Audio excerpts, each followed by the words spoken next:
Lindsey, I can't wait to find out what's on your lens. Yeah, so Robbie, I've reported on injustice for years now. And every so often, a case cuts a little bit deeper, not just as a journalist, but as a Black woman. Last night, that moment came again. A former Kentucky police officer, Brett Hankison, was sentenced to just under 3 years in prison for firing blindly into Breonna Taylor's apartment during the botched 2020 raid that ended her life. 3 years. Here's what activist attorney Benjamin Crump had to say about the sentencing.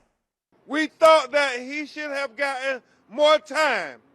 We are grateful to Kristen Clark, Merrick Garland, and the Department of Justice who had the courage for the first time in the history to bring federal charges against a police officer for killing a Black woman in America.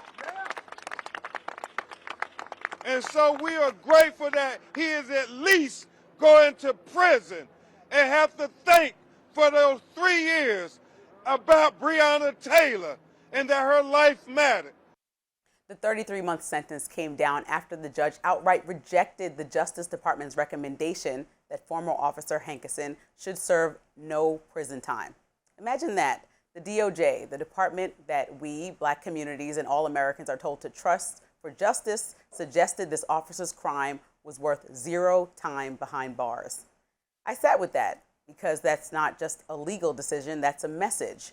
Breonna Taylor was a 26-year-old Black woman, an EMT, someone whose literal job was to save lives. She could have been any of us. She was any of us. She had plans. She had love in her life. She had a future. And all that ended on March 13th, 2020 because of a no-knock warrant tied to someone who didn't even live at her address, because police fired without care or confirmation, because Kenneth Walker, her boyfriend, thought intruders were breaking in at 12:40 a.m. because our system didn't value her enough to get it right. Let's be clear, they didn't find any drugs that they were supposedly looking for. They didn't even find evidence. What they found were lives destroyed. What hurts in this moment is not just the injustice, it's the pattern, it's the normalization. And what's more exhausting is having to explain why we're still yelling Breonna Taylor's name in 2025. We're not chanting her name out of rage. We're chanting it because people were begging people to see Black women, not as strong Black women, not as superhuman, not as invisible victims, but as whole human beings who deserve to live freely and safely just like everyone else. Too often, America doesn't see that. For Black women, this country has always been a place where our contributions are celebrated, but our lives are discounted.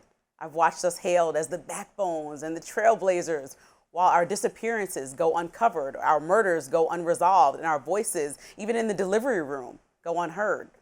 We're either heroic or irrelevant, rarely human. Even in Breonna's death, that played out.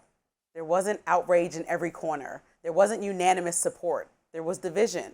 There were justifications. There were quiet dismissals saying she was in the wrong place at the wrong time. But no, she was in her own home, and she still wasn't safe. I think about how different that night could have been if a little bit of care had been shown, if due diligence had been done, if police had simply knocked, announced themselves, and handed her a warrant addressed with someone else's name. She and Kenneth could have gone back to bed. She'd be here today, probably working a shift, probably saving lives. Instead, her mother had to bury her child. I don't want to sit here 5 years later explaining this to our audience, but I have to, because the same country that tells me it's too divisive to teach Black history in schools now tells me that Breonna's life didn't warrant accountability. That's the message when federal agencies scrub the word oppression from websites. That's the message when museums are criticized for acknowledging racism. That's the message when an officer who fired recklessly gets a recommendation of a sentence of nothing. And yet we're told to move on. I can't. We can't. Because this is not about anger, this is about humanity. Calling out Breonna Taylor's name today is not a protest. It's a reminder that Black women are human beings, complex, vulnerable, powerful, flawed, loving, dreaming human beings. Not afterthoughts, not martyrs, people who deserve to be protected, who deserve to be remembered, and most importantly, who deserve to live. Like everybody else. That's why we'll keep saying her name, Breonna Taylor. Well, look, I think this was a very important case to discuss. I agree, obviously, that the killing of Breonna Taylor was unjust, was wrong.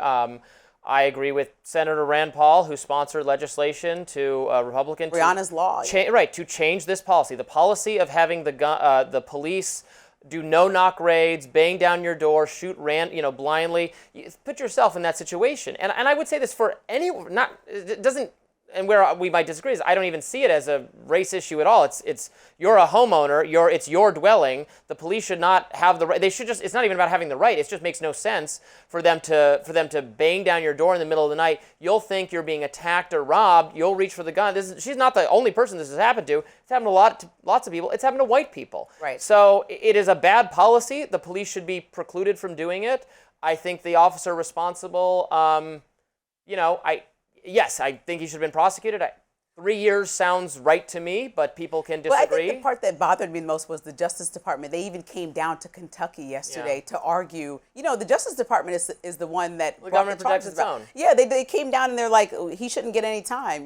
They argued against the person they're supposed to be defending. So they say he was just following orders, right? That's what they say. Right, but he shot off 10 shots. You know what I mean? It was like, to me, it's also like the symbolism behind creating Breonna's Law, which was sponsored by Republicans, like you said, is the fact that, no-knock warrants kind of still are elusively allowed in Kentucky. And so some of these laws went into place, but they're not actually being enacted in ways that will protect people moving forward. And I think that's part of not following through on the outrage that everyone agreed in unison around 2020. But then here's my pushback to what you're saying, and my pushback to the whole Black Lives Matter movement is, why make something that doesn't need to be about race at all? There's no one has alleged that he did that police officer, because he had racial animus or because he knew Breonna was black or something like that. It was negligent toward the person whose dwelling it was.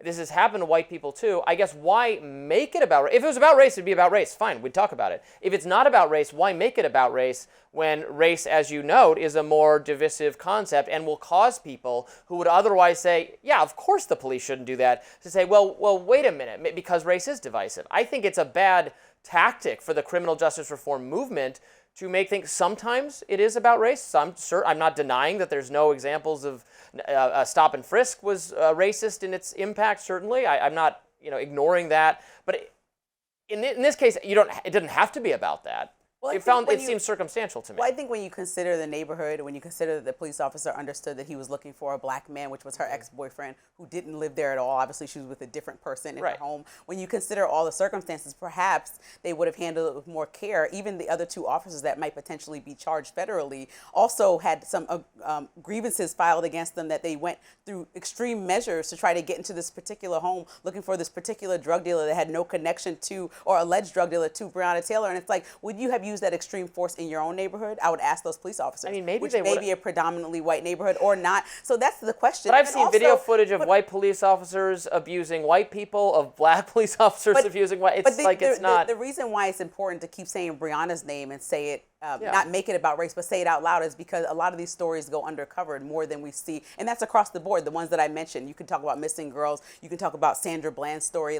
Unless Tamika Mallory, activist, gets out there and brings it to the forefront, unless attorney Benjamin Crump gets out there and brings it to the forefront, there's so many of these stories every day, every month that will go uncovered, whether it's a missing young black girl. It won't be on your Channel 9 news the same way that it might be if it's a missing white girl. And that's just the facts when you look at statistics. And so the problem is that some people feel like these stories are less relevant, right? They might cover them in a small place in your local town courier. And we are saying that no, the same way that we have a missing woman in Aruba, the same way that we have a missing black girl in these cities, we shouldn't have to amplify the message every time. It's time to make people feel exactly the same, feel human, feel seen, and make sure that these stories are getting covered. I'm just saying it's not the message, it's the messengers. Having Benjamin Crump, who is thought by conservatives to be a liberal racial activist, associated with the cause, makes them want to not agree with the cause, because it's the other people. Well, that's your own thinking. I think I'm just telling you how people want the right thing. People who feel that way should look inward and say, well, if I agree with the common denominator here, why would I change that because race is involved? That's kind of like a you thing to look in the mirror. Not you, Robbie, but you as the audience, if race bothers you. We can leave it there and talk about it more. The Trump administration is releasing thousands of documents related to the assassination of Martin Luther King Jr. We'll dig into all of them after this.